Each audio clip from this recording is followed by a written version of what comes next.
சோத்திரம். கர்த்தரை துதிங்க. என்ன பாட்டு? சர்க்கரையே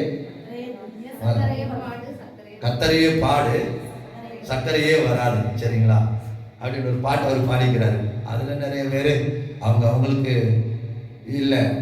நான் என்ன சொல்றேன்னா, விசுவாசியா இருக்கிறவன், நான் யாரையும் தவறா சொல்லல, விசுவாசியா இருக்கிறவன் அவர் பாடினது கரெக்டுன்னு சொல்லுவாங்க. சரிங்களா? விசுவாசம் இல்லாத ஆளு என்ன செய்வாப்புல, அவர் பாடினது தப்பு. அப்ப நாங்க கர்த்தரை துதிக்கலையா? அப்ப எங்களுக்கு ஏன் சக்கரை வந்துச்சு? புரிஞ்சுதுங்களா? அப்ப கர்த்தரையே பாடு, சர்க்கரையே வராதுன்னா அப்ப நாங்க கர்த்தரை பாடலையா?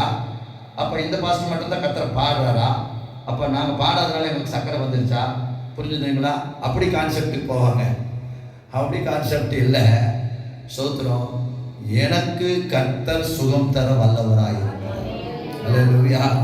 அவர் அந்த பாட்டு எழுதனுடைய அர்த்தம் என்ன தெரியுங்களா? கர்த்தர் எனக்கு சுகம் தர வல்லவராயிருக்கிறார், அவரை பாடுவேன், சர்க்கரையை என்னை விட்டு மாற்றி போடுவார்.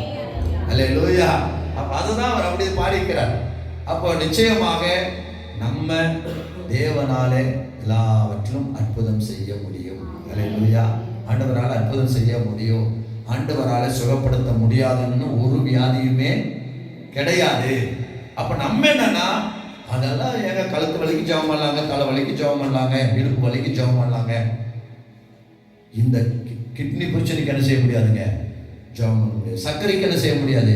ஜெபம் பண்ண முடியாது. அதெல்லாம் நல்லா ஆகாதுங்க. அப்படின்னா அவ்வளோதான். நம்ம விசுவாசம் அவ்வளோதான். சோத்திரம். அருமையான தேவ பிள்ளை அப்படி இல்லை.